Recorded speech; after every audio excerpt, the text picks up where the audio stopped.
नमस्कार दोस्तों, स्वागत है आपका स्टडी विद पृथ्वी पर। दोस्तों, आज हम त्रिभुज का क्षेत्रफल निकालना सीखेंगे। हमने यहाँ पे दो त्रिभुज लिए हैं। एक त्रिभुज ये है, उसमें हमें एक तो आधार दे रखा है, ए बी की लंबाई जिसे हम आधार कहते हैं 5 सेंटीमीटर दे रखा है। और एक हमें ये दिया है 4 सेंटीमीटर, जो हमने सी बिंदु से ए बी पर लंब डाला है, उसकी लंबाई दी गई है 4 सेंटीमीटर। एक हमें इस त्रिभुज का क्षेत्रफल निकालना है। दूसरा हमें एक और त्रिभुज दे रखा है, वो त्रिभुज है ए बी सी, और ये त्रिभुज समकोण त्रिभुज है। समकोण त्रिभुज मतलब इस त्रिभुज में एक कोण 90 डिग्री का है। तो यहाँ पे दोस्तों जो ए कोण है, ये कोण ए है, ये है 90 डिग्री का कोण है।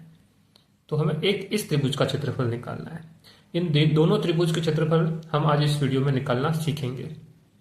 दोस्तों, सबसे पहले हम इस त्रिभुज को लेते हैं। इसमें हमें एक तो दे रखा है ए बी की लंबाई और एक हमें दे रखा है ऊंचाई। अब इसमें ऊंचाई को हम क्या लिख सकते हैं? लंब। सी से भुजा ए बी पर डाला गया लंब, ये लंब होता है, ये भुजा ए बी से 90 डिग्री का कोण बनाता है। तो ये कोण भी कितना है? 90 डिग्री का। तो इसकी लंबाई हमें दे रखी है और एक हमें आधार दे रखा है दोस्तों। तो इसके लिए एक फॉर्मूला होता है जिसकी सहायता से हम इस त्रिभुज का क्षेत्रफल निकालेंगे। इसका फॉर्मूला ये होता है, त्रिभुज का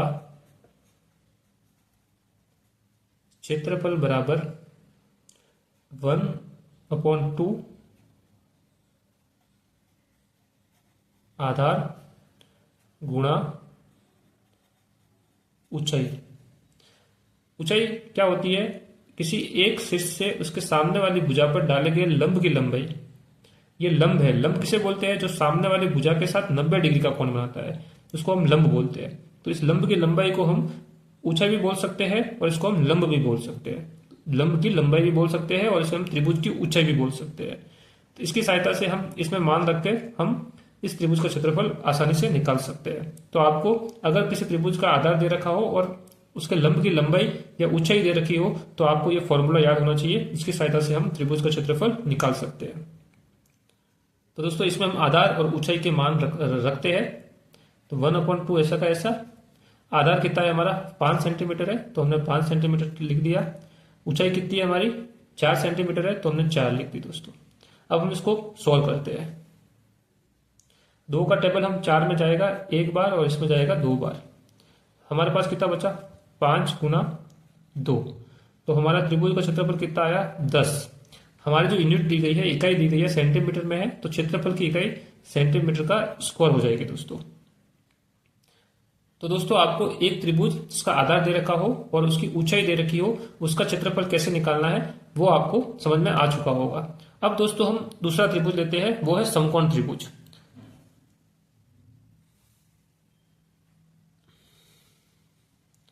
समकोण त्रिभुज में दोस्तों एक होता है, उसको बोलते हैं आधार।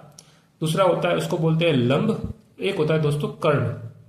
ये 3 भाग होते हैं समकोण त्रिभुज के। जो 90 डिग्री होता है, उसके सामने वाली भुजा होती है, ये 90 डिग्री है ए। इसके सामने वाली भुजा कौन सी है? बीसी। बीसी को दोस्तों बोलते हैं हम कर्ण। ये आपको आना चाहिए, कर्ण। एक 90 डिग्री का कोण बनाता है, उसकी जो दोनों भुजाएं होती है, एक ये भुजा है और एक ये भुजा है। ए बी भुजा है और ए सी भुजा है, ये दोनों 90 डिग्री का कोण बना रही है। तो इसको 4 को भी आप आधार ले सकते हो और इसको आप लंब ले सकते हो 3 सेंटीमीटर को। और आपको 3 सेंटीमीटर को अगर आधार लेना है तो 4 सेंटीमीटर को आपको लंब ले सकते हो। तो दोस्तों, इसमें एक तो ये हमने आधार ले लिया। हमारा आधार कितना है? हम इसमें लिखेंगे आधार। आधार या बेस बोलते हैं, बेस हमारा है 4 सेंटीमीटर। हमारा लंब कितना है? लंब कितना है? 3 सेंटीमीटर। और एक हमारा है कर्ण।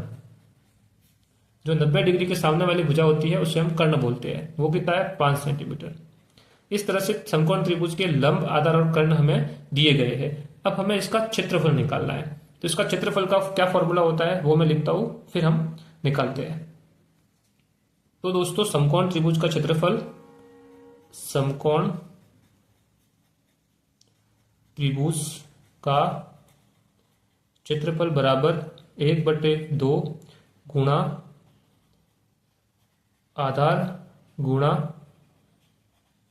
ऊंचाई। ये इसका फॉर्मूला होता है।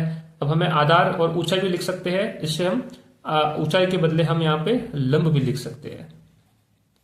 क्योंकि दोस्तों ये ऊंचाई भी है और लंब भी है, क्योंकि ये 90 डिग्री का कोण बना रहा है। ये इसका आधार हो गया और आधार से सामने वाले सिर से डाला गया लंब, ये इसका लंब भी हो गया, ऊंचाई भी हो गई। दोस्तों हम उसको लंब भी लिख सकते हैं, ऊंचाई भी लिख सकते हैं।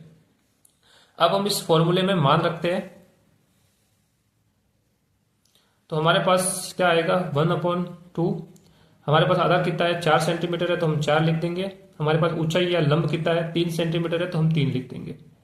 अब जो कट रहा है उसको काटेंगे, तो 2 के टेबल में 4 आ रहा है, वो कट रहा है। 2 का टेबल एक बार गया, 4 में 2 बार गया, तो 2 गुणा 3 बचा, तो हमें क्या मिला 6। और हमारी यूनिट इकाई सेंटीमीटर में दी गई है, तो हमारा जो क्षेत्रफल आएगा वो सेंटीमीटर का स्क्वायर आ जाएगा। दोस्तों इस प्रकार से हमने समकोण त्रिभुज का भी क्षेत्रफल निकाल दिया। और ऐसा त्रिभुज जिसका हमें आधार दिया गया है और सामने वाले भुजा से इस पर डाले गए लंब की लंबाई दी गई है, या इसको हम त्रिभुज की ऊंचाई भी बोल सकते हैं, वो दी गई है, तो उसका क्षेत्रफल कैसे निकालने हैं वो भी हमने सीख लिया। तो दोस्तों आपको मैं आशा करता हूँ कि वीडियो समझ में आ गया होगा। इस वीडियो में जो भी मैंने समझाया है, अगर आपको उससे रिलेटेड कोई डाउट है तो आप मुझे कमेंट कर सकते हैं। अगर आपको वीडियो अच्छा लगा है तो वीडियो को लाइक कीजिए, वीडियो को शेयर कीजिए। आप हमारे चैनल पे नए हैं तो चैनल को सब्सक्राइब कीजिए। दोस्तों मिलते हैं नए वीडियो में नए टॉपिक के साथ। धन्यवाद।